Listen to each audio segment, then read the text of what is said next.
Let me take you back to where this all began.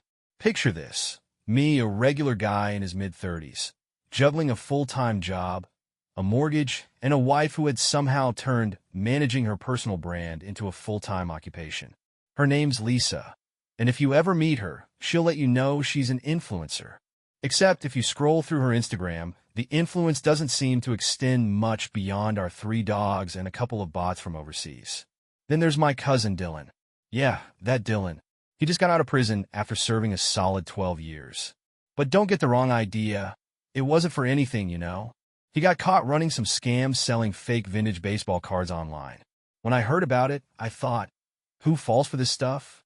But apparently, enough people did to land Dylan in an orange jumpsuit for over a decade. Anyway, when Dylan got out, he moved into this rundown shack a stone's throw from our place. We're talking sagging roof, peeling paint, and a lawn that hasn't seen a mower since Bush was president. The house belongs to my uncle and aunt who've always had a soft spot for Dylan despite, well, everything.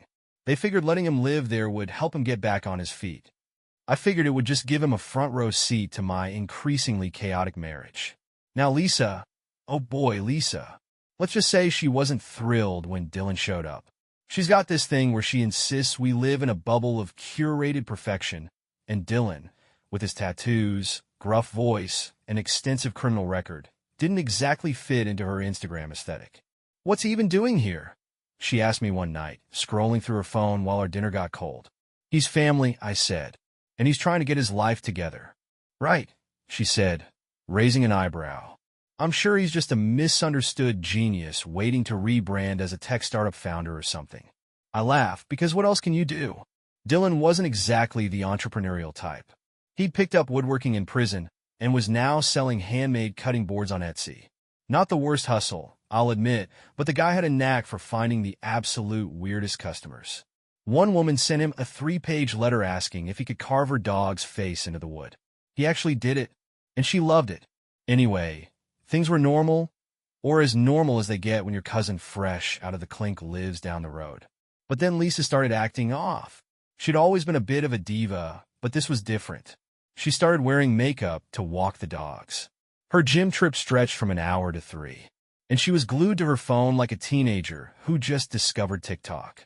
At first, I chalked it up to one of her phases. Lisa's the type who gets bored easily. Last year, she tried to reinvent herself as a vegan chef. That lasted until she realized tofu doesn't fry itself. Before that, it was yoga, which she quit after 2 classes because, and I quote, I don't want to be the sweatiest person in the room. But this time felt different. Like when she started posting vague, inspirational quotes about rediscovering yourself and not settling for mediocrity.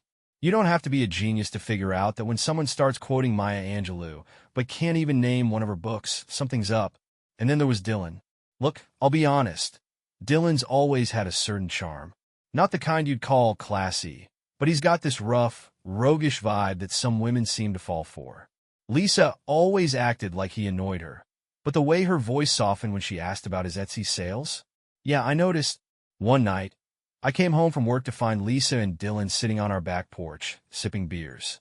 My wife, who never drinks anything heavier than a mimosa, was cracking open her second Bud Light and laughing at something Dylan said. I couldn't hear the joke, but I didn't need to. The way she tilted her head, the way her hand brushed his arm when she laughed, it all made my stomach twist. What's going on here? I asked, trying to keep my tone casual as I set my briefcase down by the door. Oh, hey, babe, Lisa said, her smile so bright it could have powered the porch light. We were just chatting about Dylan's woodworking stuff. Did you know he's making a coffee table for that influencer? What's her name? The one with the rescue squirrels? No, I said, glancing at Dylan, who gave me a little smirk before taking another swig of his beer. Yeah, she's paying him a fortune for it. Lisa continued, her cheeks flushed. Isn't that amazing? I mumbled something about how great that was and went inside, leaving them to their beer and banter. After that porch scene, things started to unravel in ways I wasn't prepared for. I don't consider myself the jealous type. I've been told I'm more the let's talk this through with a cold beer and some wings type. But even I had my limits. And Lisa? She was tap dancing all over them in her designer sneakers. It started small. You know how when you get a weird feeling about something, suddenly everything seems like evidence. Lisa began spending more time outside, which was odd because she's always been allergic to mosquitoes, sweat, and anything that can't be Instagrammed. But now, every evening, she was taking a breather on the porch. Coincidentally, that's where Dylan always seemed to be, sanding down wood or doing whatever it is craftsmen do. I swear I caught them exchanging one too many lingering looks, but every time I brought it up, she'd brush it off. "Are you seriously jealous of Dylan?" She'd laugh, rolling her eyes like I'd just accused her of flirting with the pizza delivery guy. "He's your cousin." "That's gross." "Yeah, but he's not your cousin." I shot back, which earned me a scoff and a dismissive wave of her manicured hand. Here's the thing about Lisa. She's a master of deflection. If there were an Olympic sport for dodging accountability, she'd be wearing gold medals around her neck while live streaming the whole thing. She always knew how to make me feel like I was overreacting, even when every fiber of my being was screaming, something's not right here. And then came the big red flag. It was a Saturday, and I decided to tackle some yard work. Not because I wanted to, trust me, I'd rather be inside watching the game. But our grass was starting to look like it belonged in a nature preserve. While I was out there sweating bullets, Lisa came outside wearing a sundress that made me wonder why I'd ever married her in the first place. Not because she didn't look good. Oh, she looked too good. But because she only dressed like that when she had an audience. And guess who was conveniently working on his porch steps across the street? That's right, Dylan. I don't know what possessed me, but I decided to test the waters. "You going somewhere?" I asked, trying to keep my tone light. She didn't even look at me.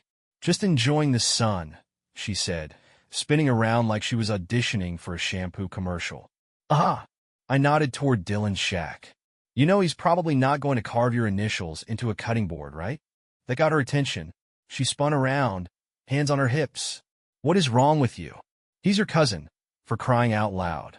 "Exactly," I said, leaning on the rake like I was some kind of philosopher. "Which is why I know he's trouble. And you, darling, seem to have a front row seat to whatever show he's putting on." She stormed back inside, slamming the door so hard the dogs started barking. I sighed and went back to raking, but the knot in my stomach wouldn't go away. The next day, I decided I needed to clear my head. I told Lisa I was heading to the hardware store, even though I didn't really need anything. Honestly, I just wanted some time to think without feeling like I was being gaslit into questioning my own reality. But when I came back an hour later, Lisa's car wasn't in the driveway. I went inside, half expecting to find her napping or scrolling through her phone. Instead, there was a note on the counter. A freaking note. "Went to lunch with Katie. Be back later. Hugs and kisses." Katie, my ass. Katie lives 3 hours away. And unless Lisa had suddenly developed a taste for long-distance road trips, there was no way she was meeting her for lunch. I checked the time. It was 2:15. Dylan wasn't on his porch, which meant either he'd magically developed a social life or, yeah, I didn't want to think about the alternative. Still, I told myself I was being ridiculous. Lisa's selfish, sure. Manipulative, absolutely. But this? No. She wouldn't stoop that low. Or so I thought. That night, when Lisa got home, she acted like everything was fine. Too fine. She kissed me on the cheek, told me about her lunch, and even made dinner, which she never does unless she's angling for something. It was spaghetti, her go-to when she wants to butter me up. And like an idiot, I let myself believe maybe I'd just been overthinking things. Until I found the receipt.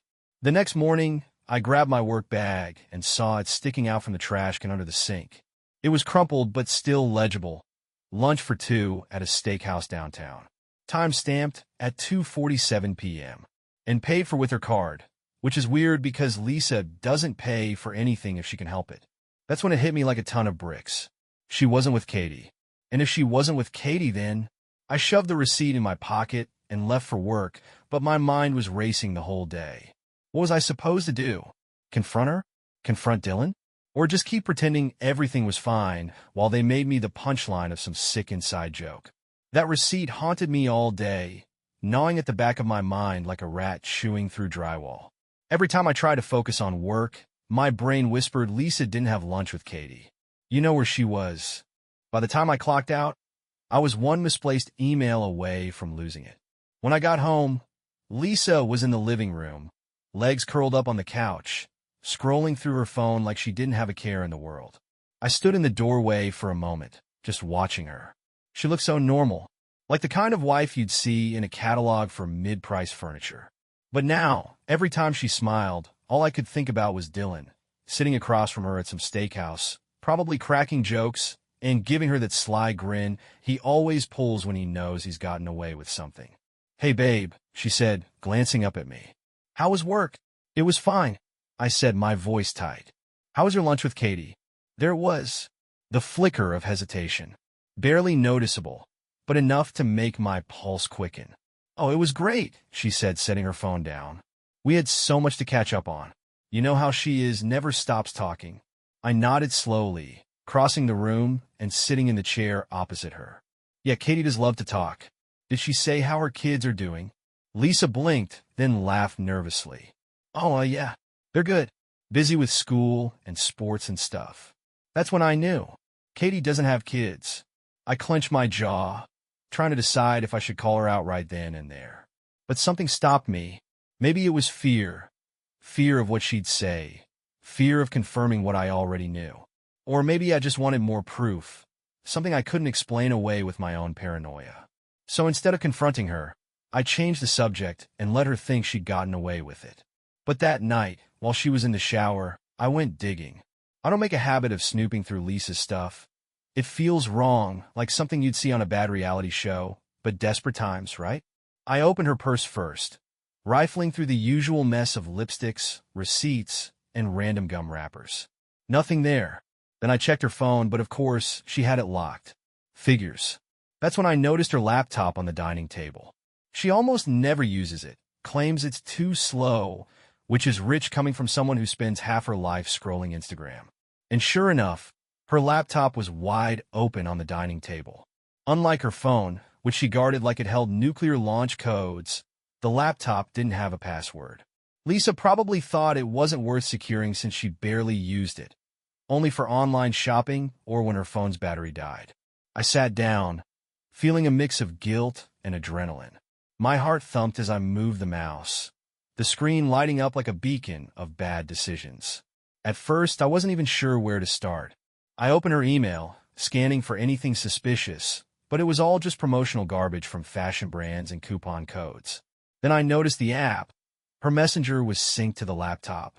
It sat there in the taskbar, like an uninvited guest, quietly waiting for me to open Pandora's box. I hesitated. This was it, the point of no return. But the thought of sitting in the dark, wondering what was going on, was worse than anything I could find. I clicked. The messenger opened instantly, and my stomach dropped. The conversation at the top was with Dylan. Her messages, his responses, all there in black and white. They weren't explicit, not in the steamy romance novel kind of way, but they didn't need to be. It was worse because they were real. Stuff like, "I can't stop thinking about you. Today felt like it wasn't long enough. Wish I could be there with you tonight, but he's home." And Dylan's responses weren't any better. "Same here. You don't know how hard it is not to just come over right now. Soon, I promise. We'll figure it out." My chest felt tight, and my hands clenched into fists. Every word felt like a knife to the gut. I kept scrolling, my jaw locked. There were photos, too. Not that kind of photo, but pictures of her smiling at some coffee shop, or him holding one of his stupid cutting boards, sent back and forth like they were two high school kids passing notes in class. They had their own little world, and I wasn't in it. I wasn't even close.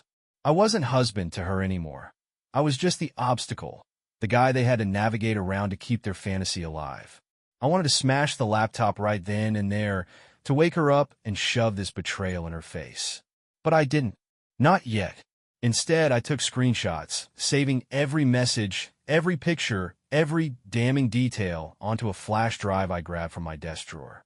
If I was going to confront her, or Dylan, I needed proof. Solid, undeniable proof. By the time I finished, I was shaking. I closed the laptop and sat there in the dim kitchen light, staring at the screen as though it might spring to life and deliver some kind of explanation. But there was nothing. Just me, the messages, and the suffocating realization that my marriage was hanging by a thread. And that thread had been frayed beyond repair. The plan was simple, or at least it sounded simple in my head. Invite Katie and her husband to dinner, casually bring up Lisa's lunch and watch the whole web of lies unravel. I wanted to keep it subtle, like I was just catching up with friends and not trying to catch my wife in a lie. Lisa had no idea, of course. She thought it was just the two of us going out to a nice restaurant. A little midweek date night, I told her, because I was such a thoughtful husband. She bought it, hook, line, and sinker. When we pulled into the parking lot of the restaurant, a fancy Italian place Lisa loved, I spotted Katie and her husband Dave already waiting near the entrance. I'll admit, my heart was pounding. This could either go really well or blow up in my face spectacularly. Either way, I was ready for some answers. "Hey, what are they doing here?" Lisa asked as we walked up, her voice tinged with confusion. "Oh, I ran into Katie the other day and thought it'd be nice to catch up," I said, trying to sound casual. "You don't mind, do you?" Lisa plastered on a smile, the kind that didn't quite reach her eyes. "Of course not," she said, though her grip on my arm tightened ever so slightly.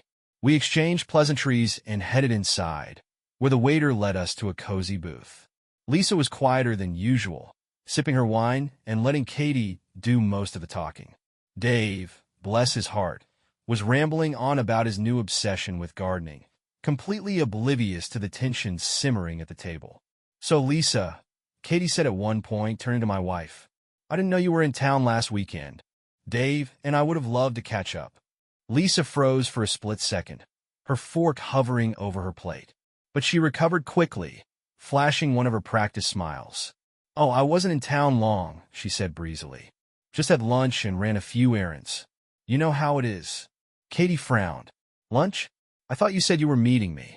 And there it was, the moment of truth. Lisa didn't even flinch. She tilted her head slightly, like she was amused by the confusion. "Oh no," she said with a light laugh. "I was out shopping for a gift. For him." She gestured toward me, her smile now firmly in place. "Our anniversary's coming up, and I wanted to surprise you. But I guess the surprise is ruined now." She laughed again, her tone as sweet as syrup. Katie looked puzzled but didn't press further. Meanwhile, I was sitting there, staring at Lisa like she'd just sprouted a second head. Shopping for a gift?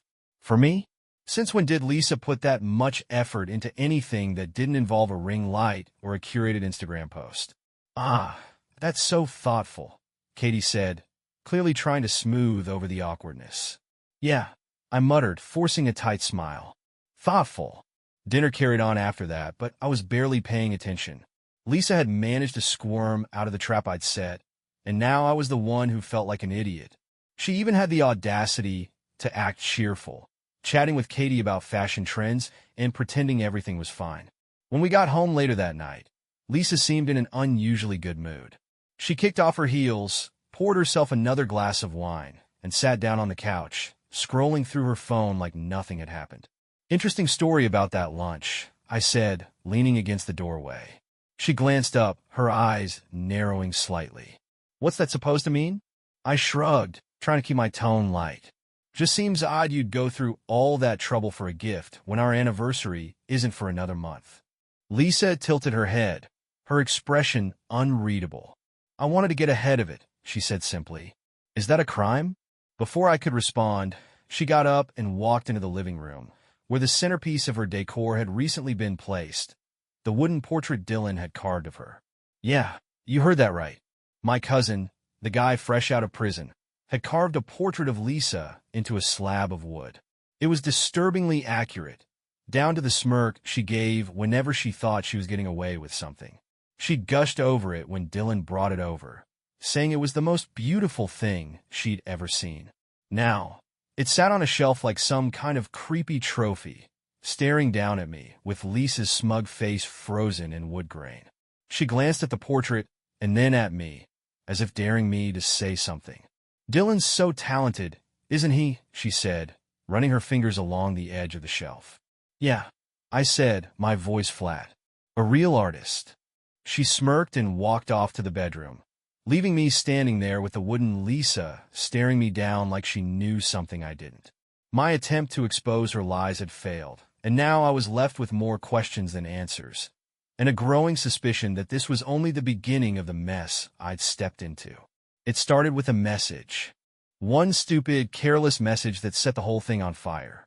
It was late evening, and Lisa had left her phone on the kitchen counter while she took her nightly self-care bath, which mostly involved her scrolling Instagram and blasting smooth jazz through a Bluetooth speaker. The screen lit up with a notification, and without thinking, I glanced over. What I saw stopped me cold. The message was from Dylan. "I'll come by tomorrow when he's at work. Can't stop thinking about you. I'll bring the good stuff."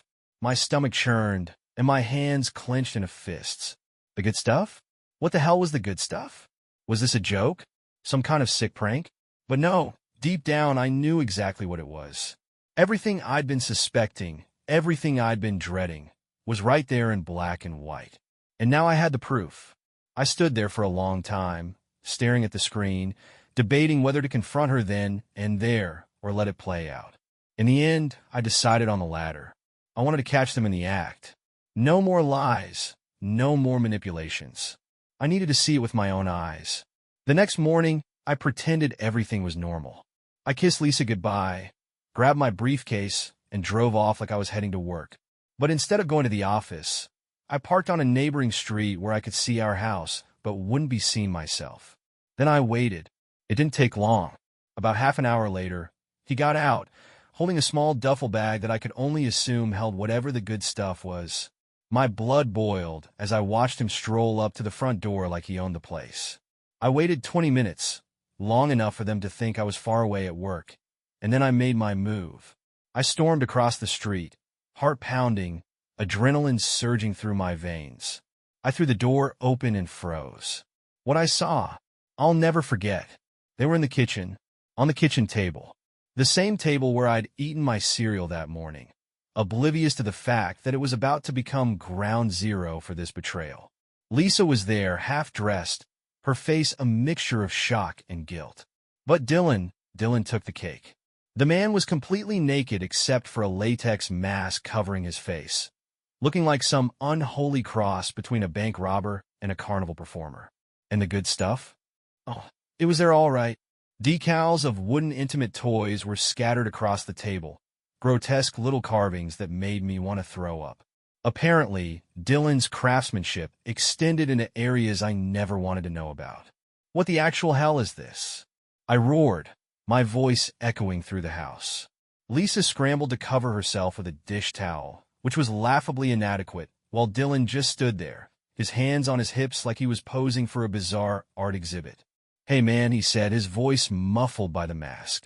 "This isn't what it looks like." I lost it. "It's exactly what it looks like," I shouted, charging at him. What happened next was a blur of rage and bad decisions. I threw the first punch, which might have been satisfying if Dylan hadn't spent 12 years in prison perfecting his brawling skills. He dodged easily, landing a jab that made my nose explode in pain. Another punch to my stomach knocked the wind out of me. But I didn't care. I kept swinging, my anger driving me forward even as he got the better of me. Lisa was screaming in the background, but I didn't hear a word she said. All I could focus on was Dylan, this smug, tattooed scumbag who'd turned my life into a circus. Finally, he shoved me back, breathing hard. "You're crazy, man," he said, grabbing his clothes from the floor. "I don't need this." "No," I snarled, wiping blood from my nose. "You don't. And neither does she. Both of you, get the hell out of my house." Lisa's eyes widened. "Wait, what? You can't just watch me," I snapped, pointing at the door. "Pack your crap and go. You want a Dylan? Fine. He can take care of you now. Don't expect a damn penny from me. But don't even try it, Lisa." I cut her off. "I'm done. Done with your lies, your manipulation, all of it. You made your choice. Now live with it." Dylan, still fumbling with his clothes, muttered something under his breath, but I didn't care. I watched as they both shuffled out the door, Lisa clutching her dish towel, like it was some kind of shield. I slammed the door behind them and stood there for a moment, breathing hard, my fists still clenched. The house was quiet now, except for the sound of my own ragged breathing. I looked around the kitchen, at the wreckage of what used to be my life, and felt a strange mixture of anger, relief, and disgust. It was over. The lies, the charade, the wooden portrait of Lisa that was now staring at me from across the room like a mocking reminder of everything I'd just endured. I grabbed it and hurled it into the trash.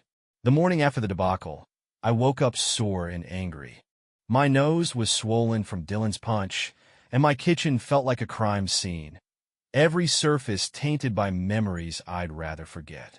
The first thing I did, even before coffee, was call a locksmith. If Lisa thought she could waltz back into my life whenever she wanted, she had another thing coming. By noon, the locks were changed. The new keys felt like a small victory in my pocket, even if the weight of what had happened still hung heavy on me. As I sat on the couch, staring blankly at the TV, I noticed Lisa's car wasn't in Dylan's driveway across the street. In fact, Dylan wasn't anywhere to be seen. His truck was gone, and the house looked abandoned. It didn't add up. After everything, why wasn't she with him? I shrugged it off, assuming they were shacked up in some sleazy motel, or maybe he'd gone on one of his business trips to deliver those disturbing wooden carvings of his. Over the next few days, I tried to focus on figuring out my next steps. Divorce seemed inevitable, but the thought of all the paperwork, the lawyers, the division of assets, it was overwhelming. And then there was the question of revenge. Part of me wanted to make Lisa and Dylan's lives as miserable as they'd made mine, but the other part, the tired, defeated part, just wanted to move on. Then came the messages. Lisa started texting me, her tone suddenly soft and apologetic. "I messed up. Can we talk? Please, I just need to explain. You know I love you, right? Can we try again?" I ignored her at first, my pride refusing to let her weasel her way back in. But as the days wore on, her messages became more frequent. Then the call started. Voicemail after voicemail, all variations of the same tune. "I'm sorry. I was stupid. I miss you. Please call me." It was pathetic, really. The woman who'd betrayed me was now groveling for forgiveness because, apparently, hotel life didn't suit her. She probably ran out of money, or worse, Dylan had ditched her. A day later, there was a knock at the door. I knew who it was before I even opened it. Lisa stood there, looking disheveled, but still somehow beautiful in that way she always managed to pull off. Her mascara was smudged, her hair was in a messy bun, and she held her hands clasped together like she was praying. "Can we talk?" she said, her voice barely above a whisper. I wanted to slam the door in her face. I wanted to tell her to go back to whatever hole she'd crawled out of. But instead, I stepped aside and let her in, because I was an idiot, because I still loved her despite everything. She sat on the couch, fidgeting with her hands, while I stood by the door, arms crossed. "What do you want, Lisa?" She looked up at me, her eyes wide and watery. "I want to fix this. I want us to work. I made a mistake, a huge, stupid mistake, but I don't want to lose you." I scoffed, shaking my head. "You didn't just make a mistake. You destroyed everything." "I know," she said, her voice breaking. "I know, and I'm so sorry. I don't even know what I was thinking. Dylan, he doesn't matter. He never mattered. You're the one I love. You're my husband." Her words hit me in all the soft spots. The part of me that remembered the good times, the laughter, the nights spent dreaming about our future together. I wanted to believe her, to believe that she could change, that we could rebuild. So, like the fool I softened. "I don't know, Lisa," I said, rubbing my face. "It's not that easy." "I know it's not," she said, leaning forward. "But I'll do whatever it takes to prove to you that I mean it. Just let me come back. Let me make this right." I stared at her for what felt like an eternity before sighing. "Fine," I said. "You can stay. But this is your last chance. Screw this up, and we're done." She nodded eagerly, her face lighting up like she'd just won the lottery. "Thank you," she said, reaching for my hand. "I promise. I'll make this right." That night, while Lisa was in the shower, I decided to check her laptop. Something about her apology felt too convenient, too rehearsed. And since her laptop had no password, because, as I'd learned, Lisa was lazy when it came to security, I figured it wouldn't hurt to make sure she wasn't still in contact with Dylan. What I found shattered any hope I had for reconciliation. There, in her Messenger app, was a message sent to Dylan just hours before she showed up at my door. "He's letting me back in. I'll do what I have to, but I'll get the house. Once the divorce is final, it's ours." I stared at the screen, my heart pounding in my chest. She wasn't trying to fix anything. She was playing me, manipulating me to get what she wanted. The house, the money, everything. And Dylan was still in the picture. I closed the laptop and sat there in silence, the weight of her betrayal pressing down on me like a physical force. I clenched my fists so tightly my knuckles cracked. How could I have been so naive? She wasn't sorry. She wasn't trying to fix anything. She was plotting, scheming, using me. I had let her back in because, despite everything, I still loved her. And this was how she repaid me, planning to take everything I'd worked for and hand it to my backstabbing cousin. I sat there for what felt like hours, boiling in my own anger and self-reproach. When I heard the bathroom door open and her footsteps coming down the hall, I didn't move. My jaw was tight, my eyes fixed on the screen, waiting for the moment she'd have to face the truth. Lisa walked into the room, towel wrapped around her hair, wearing one of the oversized shirts she liked to lounge in. She smiled, but it faltered when she saw my expression. "What's wrong?" she asked, her voice cautious. I didn't say anything at first. I just turned the laptop around so she could see the message. Her eyes widened for a split second before she tried to mask her reaction. "What is this?" she asked, feigning confusion. "Were you snooping through my laptop?"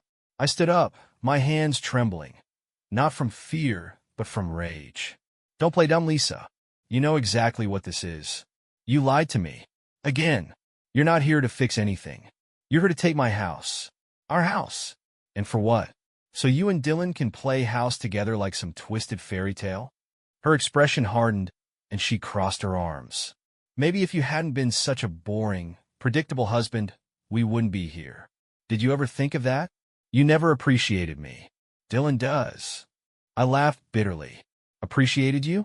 I worked my ass off so you could live your little influencer fantasy. I paid for everything, your clothes, your hair appointments, that godforsaken laptop. And this is how you repay me? By plotting to steal my house with my cousin?" She narrowed her eyes, her voice dripping with venom. "You think you're some kind of saint? Please. You're a pushover, and you know it. That's why Dylan's better than you. He doesn't let people walk all over him. And guess what? I will take this house. Watch me." That was it. The final nail in the coffin. "Get out," I said, my voice low and steady. Lisa blinked. "What?" "You heard me," I said, pointing toward the door. "Pack your crap and get out. You're not staying here another minute." She smirked, trying to call my bluff. "You can't just kick me out. I have rights. Try me," I snapped. "And don't think for a second you're getting a dime out of me. If you want to live with Dylan, fine. Let him pay for your hair extensions and your overpriced wine. I'm done." For a moment, it looked like she might argue, but then she turned on her heel and stormed off to the bedroom. I heard her throwing things into a bag, muttering curses under her breath. When she finally left, slamming the door behind her, I felt a strange mix of relief and fury. She was gone, but the damage she'd done wasn't. As I sat back down on the couch, my thoughts turned to Dylan. He was the root of all of this. He'd wormed his way into my life, into my marriage, and now he was trying to take my house.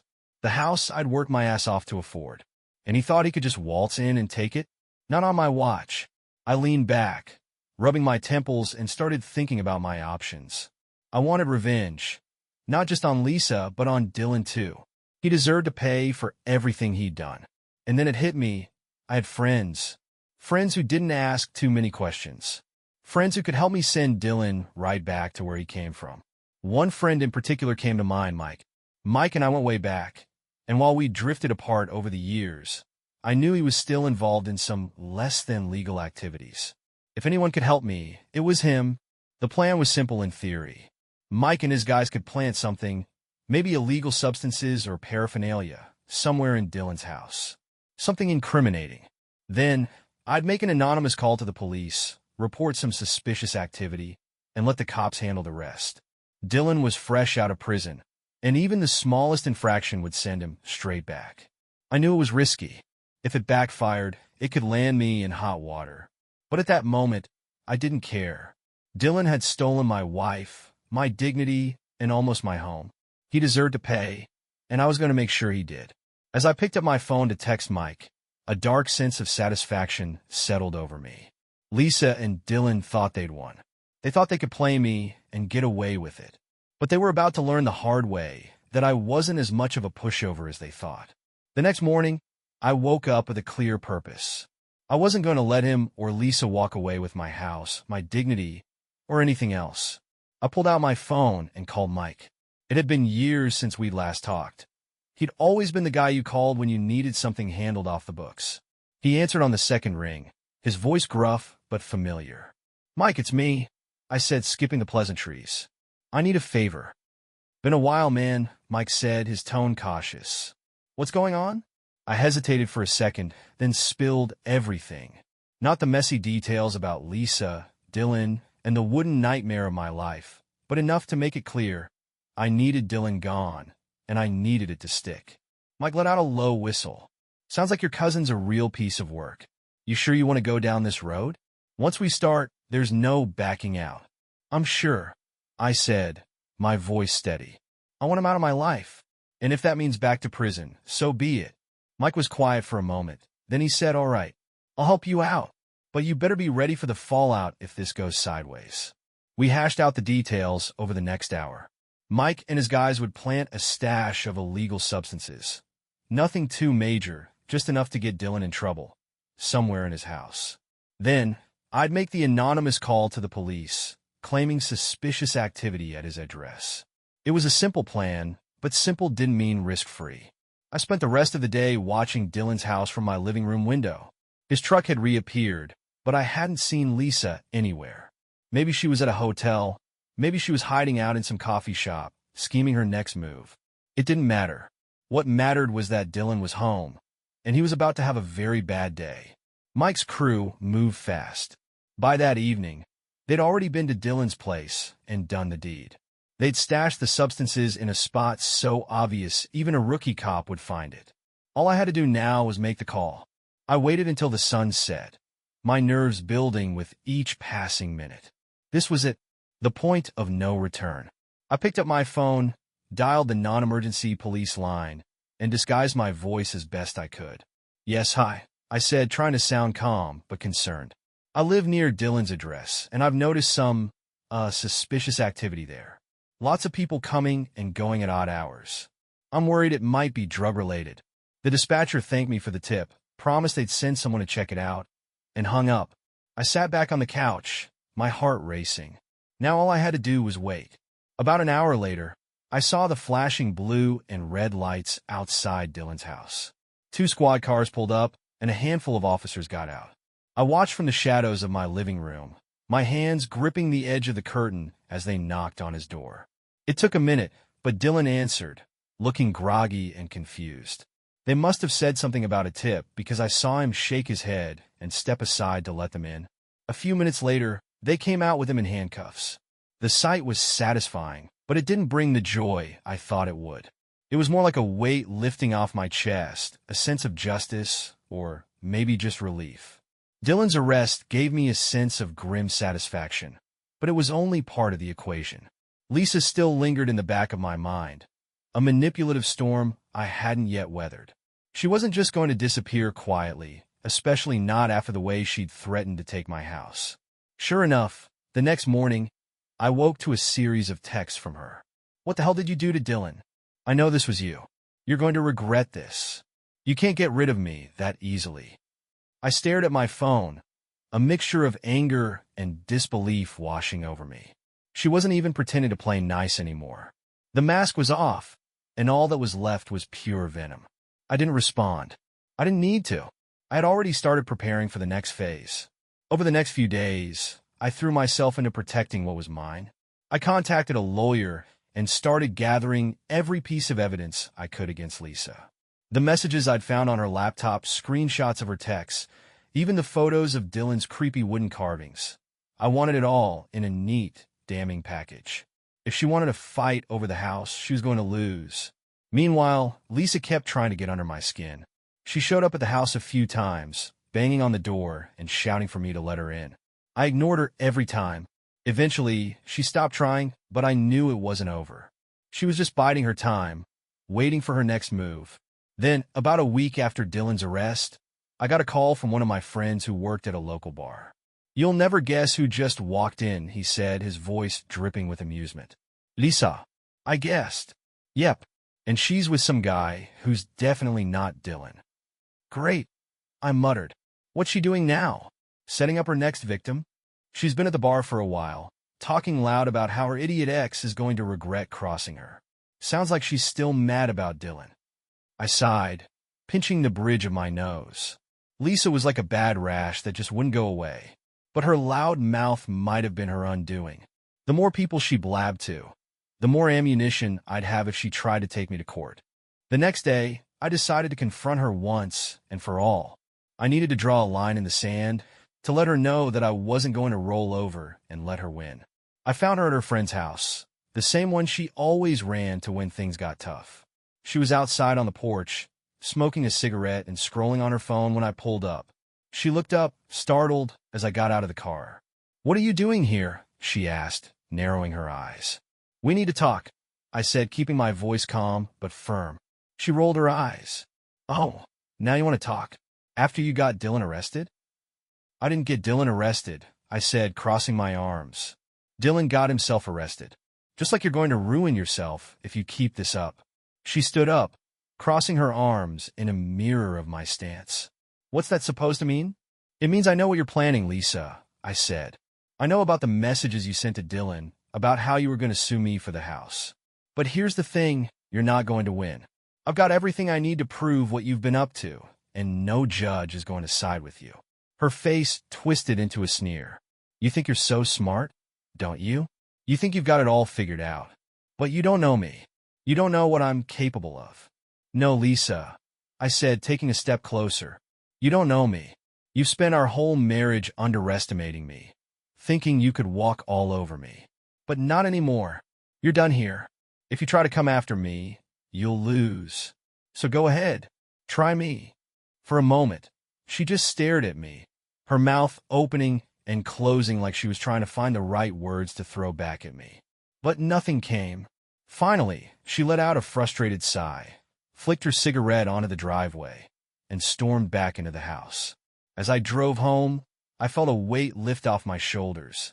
Lisa was out of my life, and Dylan was out of the picture for now, at least. I knew it wasn't over. People like Lisa didn't just disappear quietly. But for the first time in weeks, I felt like I had the upper hand. I wasn't the same guy they thought they could play. I was done being the nice, passive husband who bent over backward to make everyone else happy. From now on, I was looking out for me.